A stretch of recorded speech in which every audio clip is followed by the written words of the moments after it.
ओम श्री गणेशाय नमः। स्वजन, हम आज इस वीडियो में वर्ष 2025 अप्रैल महीने का कुंभ राशिफल का कार्यक्षेत्र, आर्थिक, स्वास्थ्य, प्रेम व वैवाहिक, पारिवारिक, करियर और उपाय के बारे में विस्तार से जानकारी देने का प्रयास करते हैं। 2025 अप्रैल का कुंभ राशिफल। सामान्य कुंभ राशि में जन्मे जातकों के लिए यह महीना आर्थिक मामलों के लिए बहुत ज्यादा अनुकूल रहने की संभावना है, लेकिन कई अन्य मामलों में सावधानी रखने की भी आवश्यकता होगी। पारिवारिक संबंधों पर अच्छे और बुरे समय की आहट रहेगी, इसलिए आपको सावधानी रखनी चाहिए। परिवार के किसी सदस्य की सेहत बिगड़ सकती है। आर्थिक तौर पर आपको लाभ मिलेगा। नौकरी करने वाले जातकों को किसी भी षड्यंत्र के प्रति सावधानी रखनी चाहिए और अपने काम को बदलने के प्रयास में सफलता मिलने के योग बन सकते हैं। व्यापार करने वाले जातकों के लिए यह महीना अनुकूल रहने वाला है। आपको अपने काम में खूब तरक्की मिलने वाली है। अपनी तरफ से अपने प्रयास करते रहें। अप्रैल मासिक राशिफल 2025 के अनुसार विद्यार्थी वर्ग के लिए यह महीना उतार चढ़ाव से भरा रहेगा। बहुत सारी परिस्थितियां आपकी शिक्षा के मार्ग में बाधा उत्पन्न करती रहेंगी। आपको उनसे बाहर निकालने के लिए नित्य नए प्रयत्न करने होंगे, तब जाकर आप उम्मीद कर सकते हैं कि आपकी शिक्षा अनुकूलता की दिशा में आगे बढ़ेगी। वैवाहिक संबंधों में उतार चढ़ाव की स्थिति रहेगी। आप और आपके जीवन साथी को स्वास्थ्य समस्याएं परेशान कर सकती हैं।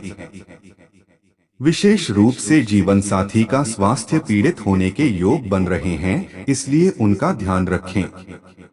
प्रेम संबंधों में भी परिवार का हस्तक्षेप हो सकता है। आपके इष्ट मित्रों से इस विषय में आपको कुछ नया जानने को मिल सकता है। अपने रिश्ते को संभालने की कोशिश करते रहें।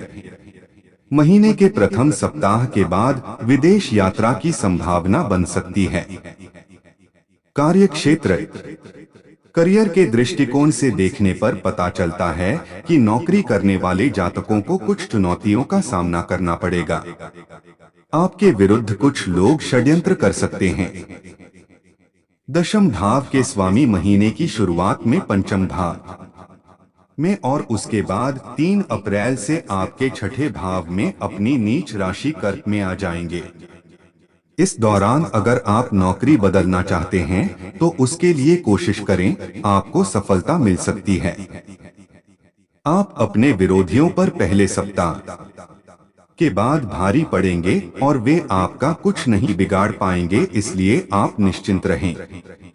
बृहस्पति महाराज की दृष्टि पूरे महीने आपके दशम भाव पर रहेगी, जिससे आपको वरिष्ठ अधिकारियों का सहयोग मिलता रहेगा। आपको नौकरी से कुछ अच्छे लाभ मिलने की उम्मीद करनी चाहिए, लेकिन सावधानी से अपना हर काम करें और विरोधियों को कोई मौका न दें। आपके साथ काम करने वाले सहकर्मियों में से कोई आपके विरुद्ध जा सकता है, उनका ध्यान रखें। सप्तम भाव के स्वामी सूर्य महाराज महीने की शुरुआत में आपके दूसरे भाव में शनि, शुक्र, बुध और राहु के साथ विराजमान रहेंगे और 14 तारीख से अपनी उच्च राशि मेष में आपके तीसरे भाव में आ जाएंगे। ऐसे में आपको व्यापार में उत्तम प्रगति देखने को मिलेगी। आपका व्यापार नित नई तरक्की प्राप्त करेगा। जितना ज्यादा आप प्रयास करते जाएंगे, उतनी व्यापार में उन्नति होगी। आपको सरकारी क्षेत्र से भी लाभ के योग बनेंगे, लेकिन कुछ विरोधी भी आपकी छवि धूमिल करने का प्रयास कर सकते हैं। उनके प्रति सावधानी बनाए रखना आपके लिए बहुत आवश्यक होगा। आर्थिक, यदि आपकी आर्थिक स्थिति को देखा जाए तो यह महीना आपके लिए आर्थिक दृष्टिकोण से अनुकूल रहने की संभावना है। चतुर्थ भाव और द्वितीय भाव के स्वामी शुक्र और बृहस्पति के बीच राशि परिवर्तन योग आर्थिक स्थिति को मजबूत बनाने का काम करेगा। आपके दूसरे भाव में महीने की शुरुआत में ही 5 ग्रहों का पंचग्रही योग आर्थिक स्थिति को मजबूत बना सकता है। इसमें नवम भाव के स्वामी शुक्र महाराज, पंचम भाव के स्वामी बुध महाराज, प्रथम भाव यानी कि आपकी राशि के स्वामी शनि महाराज भी विराजमान रहेंगे, जिससे आर्थिक तौर पर अच्छे लाभ मिलने के योग बनेंगे। आपको सरकारी क्षेत्र और व्यापार से भी उत्तम लाभ की प्राप्ति हो सकती है, जिससे न केवल आपकी बल्कि आपके परिवार की आर्थिक स्थिति मजबूत होने के योग बन सकते हैं। 14 अप्रैल से सूर्य महाराज अपनी उच्च राशि मेष के तीसरे भाव में जाएंगे। ऐसे में सरकारी क्षेत्र से आपको लाभ की स्थिति और ज्यादा बढ़ जाएगी और आपकी आर्थिक स्थिति मजबूत बन जाएगी। आपको अपने व्यापार में सरकारी क्षेत्र से सामंजस्य बढ़ाने पर ध्यान देना चाहिए, क्योंकि ऐसा करने से आपकी आर्थिक स्थिति बेहतर बन सकती है और आपको सरकारी क्षेत्र से प्रबल धन लाभ प्राप्त हो सकते हैं। मंगल महाराज 3 अप्रैल से आपके छठे भाव में बैठकर द्वादश भाव को देखेंगे, जिससे आपके खर्चों में कुछ हद तक कमी करेंगे। खर्चों में कमी होना और आमदनी अच्छी होने से आपकी आर्थिक स्थिति मजबूत होगी। आपको शेयर बाजार से पूर्व में किए गए निवेश से भी अच्छा धन लाभ प्राप्त हो सकता है। स्वास्थ्य। अप्रैल मासिक राशिफल 2025 के अनुसार यह महीना स्वास्थ्य के दृष्टिकोण से उतार चढ़ाव से भरा रह सकता है। राशि के स्वामी शनि महाराज पूरे महीने दूसरे भाव में सूर्य, राहु, शुक्र और बुध के साथ विराजमान रहेंगे, जिससे स्वास्थ्य में उतार चढ़ाव की स्थितियां बनी रह सकती हैं। मंगल महाराज पंचम भाव में रहकर आपकी एकादश और द्वादश भाव को देखेंगे और उसके बाद 3 तारीख से छठे भाव में अपनी नीच राशि कर्क में चले जाएंगे।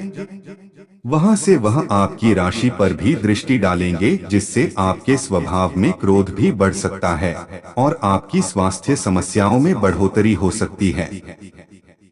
राशि स्वामी का पीड़ित होना भी स्वास्थ्य समस्याओं में बढ़ोतरी की ओर इंगित करता है। राहु और केतु के प्रभाव से आपको भोजन से संबंधित समस्याओं के प्रति और किसी भी समस्या को तुरंत सुलझाने पर ध्यान देना चाहिए। आपके साथ आपके जीवन साथी को भी स्वास्थ्य समस्याएं परेशान कर सकती हैं, इसलिए उनके स्वास्थ्य का भी ध्यान रखें और खुद भी लगातार स्वास्थ्य को बेहतर बनाने की दिशा में प्रयासरत रहें। सूर्य महाराज 14 अप्रैल से आपके तीसरे भाव में आ जाएंगे और उससे पहले 7 तारीख को बुध और 13 तारीख को शुक्र मार्गी अवस्था में आ जाएंगे। इससे स्वास्थ्य में कुछ हद तक लाभ मिलने के योग बनेंगे। आपको अपनी ओर से कुछ नई दिनचर्या पर काम करना होगा, जो आपको स्वास्थ्य लाभ प्रदान कर सके। प्रेम व वैवाहिक। यदि आपके प्रेम जीवन को देखें तो महीने की शुरुआत थोड़ी मुश्किल हो सकती है, क्योंकि मंगल महाराज पंचम भाव में विराजमान रहेंगे। ऐसे में वह आप और आपके प्रियतम के बीच लड़ाई झगड़ा करा सकते हैं। आप दोनों के बीच सामंजस्य अच्छे से न बैठ पाने के कारण और पंचम भाव के स्वामी बुध के शुक्र, सूर्य, राहु और शनि के साथ उपस्थित होने के कारण बार बार आपके रिश्ते में तनाव बढ़ सकता है। इसके अतिरिक्त परिवार के लोगों को भी आपके प्रेम के बारे में पता चल सकता है। उनमें से भी कुछ लोग विरोध प्रकट कर सकते हैं। आपको उन सभी से सामंजस्य बिठाने के लिए बार बार प्रयास करना होगा, ताकि आपका रिश्ता और बेहतर तरीके से चल सके। विवाहित जातकों की बात करें तो आपको इस महीने सावधानी रखनी होगी। सप्तम भाव के स्वामी महीने की शुरुआत में दूसरे भाव में शनि, शुक्र, बुध और राहु के साथ विराजमान रहेंगे, जिससे जीवन साथी को स्वास्थ्य समस्याएं परेशान कर सकती हैं, उनकी स्वास्थ्य समस्याओं पर आपको ध्यान देना होगा, नहीं तो समस्याएं बढ़ सकती हैं।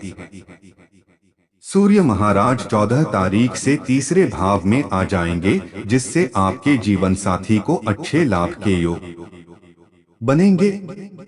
हालांकि आप दोनों के बीच अहम का टकराव संभावित हो सकता है, इसलिए अपने रिश्ते को संभालने का प्रयास करें। संतान को लेकर भी कुछ चिंताएं सामने आ सकती हैं। सावधानी से और ठंडे दिमाग से हर मामले को सुलझाने का प्रयास करें और आपसी विचार विमर्श से अपने रिश्ते को बेहतर बनाने का प्रयास करें। पारिवारिक, यह महीना पारिवारिक जीवन के लिए उतार चढ़ाव से भरा रहने की प्रबल संभावना है। वैसे तो बृहस्पति महाराज पूरे महीने चौथे भाव में विराजमान रहकर पारिवारिक परिस्थितियों को संभालेंगे, लेकिन चौथे भाव के स्वामी शुक्र महाराज दूसरे भाव में विराजमान रहेंगे। इस प्रकार दूसरे और चौथे भाव के स्वामी का राशि परिवर्तन होगा, लेकिन दूसरे भाव में शुक्र के साथ बुध, शनि, राहु और सूर्य विराजमान रहेंगे, जिसमें से बुध शुक्र महीने की शुरुआत में वक्री रहेंगे। ऐसे में पारिवारिक संबंधों में उतार चढ़ाव बने रहेंगे। कुटुंब में किसी बात को लेकर उतार चढ़ाव की स्थिति रहेगी। वाद विवाद बढ़ सकते हैं। उसके बाद 7 तारीख से बुध मार्गी अवस्था में आ जाएंगे और 13 तारीख से शुक्र भी मार्गी अवस्था में आ जाएंगे। तब इन परिस्थितियों में कुछ हद तक कमी आ सकती है। उसके बाद 14 अप्रैल से सूर्य महाराज आपके तीसरे भाव में अपनी उच्च राशि मेष में चले जाएंगे, जिससे पारिवारिक समस्याओं में कुछ हद तक कमी आने के योग बनेंगे। फिर भी राहु, शनि, शुक्र और बुध, इन 4 ग्रहों का योग दूसरे भाव में होने से आपको पारिवारिक समस्याओं को दूर करने पर ध्यान देना होगा। परिवार के बुजुर्ग सदस्यों को स्वास्थ्य समस्याएं परेशान कर सकती हैं, इसलिए उनका ध्यान रखें। परिवार की संपत्ति पर विभाजन की स्थिति बनने के योग बन रहे हैं, इसलिए परिस्थितियों को सावधानी से संभालें। 3 तारीख से मंगल महाराज छठे भाव में चले जाएंगे और वहां से आपकी राशि पर दृष्टि डालेंगे। इसके परिणामस्वरूप आपके स्वभाव में भी क्रोध बढ़ सकता है। आपको भी संभल कर रहना चाहिए और किसी से भी झगड़ा करने से बचें, ताकि आपका पारिवारिक जीवन शांति से व्यतीत होता रहे। उपाय, आपको शनिवार के दिन महाराज दशरथ कृत नील शनि स्तोत्र का पाठ करना चाहिए। शनिवार के ही दिन किसी मंदिर में शमी का पौधा लगाना आपके लिए बहुत लाभदायक रहेगा। आपको मंगलवार के दिन लाल अनार का दान करना चाहिए। शुक्रवार के दिन माता महालक्ष्मी के मंत्र का जाप करना और उनकी पूजा अर्चना करना आपके लिए परम लाभदायक साबित होगा।